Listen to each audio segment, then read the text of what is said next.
Assalamu alaikum everyone, peace be with you all. In this short video, you will learn about grammatical inflection in Arabic, you will learn about Irab, and you will learn about Mu'rab in Mabni.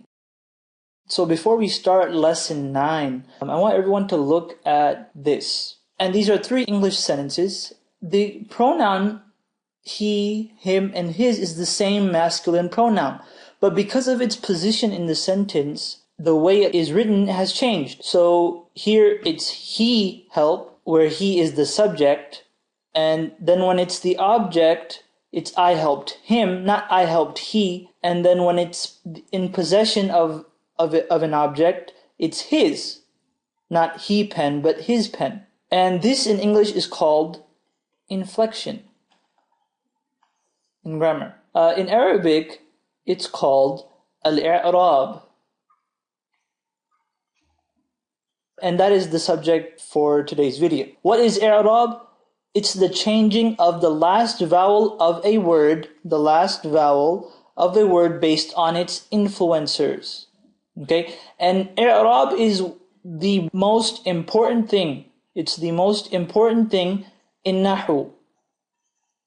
And you might be wondering, well, why are we learning it now after 9 lessons? Well, the reason is that I wanted to have a lot of examples that I could use so that it could be easier to understand. Because at iArabic, we don't just concentrate on grammar, but we try and make sure that everything is understood and applied. So how does i'rab work? An influencer word, A, let's call it, also known as amil, the influencer is known as amil, changes the ending of word B, what is known as ma'mul. And let's look at an example to see how this is applied. So if you remember from video 8.1, we did the verse Alhamdulillahi Rabbil Alameen. And so we know that both of them are kasras. But let's say we didn't know, because most texts in Arabic don't have any harakat. So how would we find out? Well, we know that this is lam, because it doesn't have an alif. And we know that lam is an amil. Why? Because it's a harf al-jar, as we learned in lesson number 8. And we know that harf al-jar changes the ending of the word that it's attached to a kasra. So it becomes lillahi. Lillahi. Why? Because of this lam.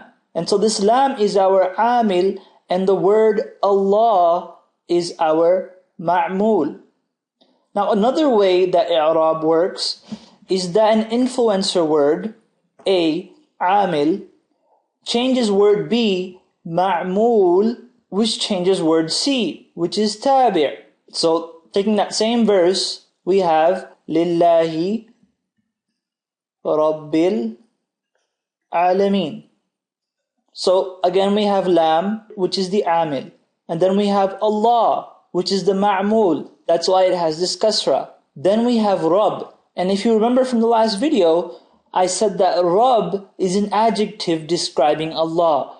And so because of that, Rabb takes the same haraka, the same vowel as Allah does. So because Allah has a kasra, Rabb also gets a kasra. And so Rabb is what's known as a tabi'. And al-alameen, we already discussed that. And so once we've gotten that and we've understood that, we can categorize the ism as the grammarians did in terms of the words where the ending changes and the words where the ending doesn't change. The words in which it changes are known as mu'rab, and the words in which it doesn't change are known as mabni. So the first one is mu'rab. And in mu'rab, the ending does change and the influencer does work. So taking that same example in English, we have he helped, I helped him, and his pen. And these are mu'rab because they're changing, as they're supposed to. And if we were to bring it into an Arabic sentence, we have qalamu zaydin and zaydun qa'imun. Now zaydun qa'imun, the dhammas are there as I've told you, because the dhammas are the default. There is no amil, right? There is no room for an amil, there's no influencer. So the default is dhamma. But when we were to put a influencer here, where we put a mudaf, and as we know that a mudaf makes the mudaf ilay, or the word that comes after it, have a kasra. And so when we put that mudaf there, it was successful in giving Zayd a kasra.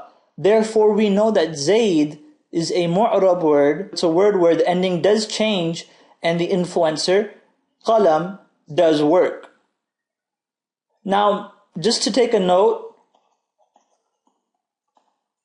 mu'rab words are mostly ism, sometimes fi'l, but never harf. Okay, so most of them are isms, and sometimes there will be verbs occasionally that are mu'rab, but never any harfs, never any particles. And the second category is mabni. And in mabni, the ending doesn't change and the influencer doesn't work.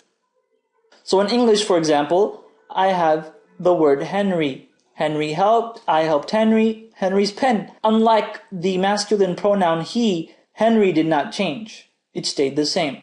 And so bringing that into Arabic, we have قلم هذا ضربت هذا.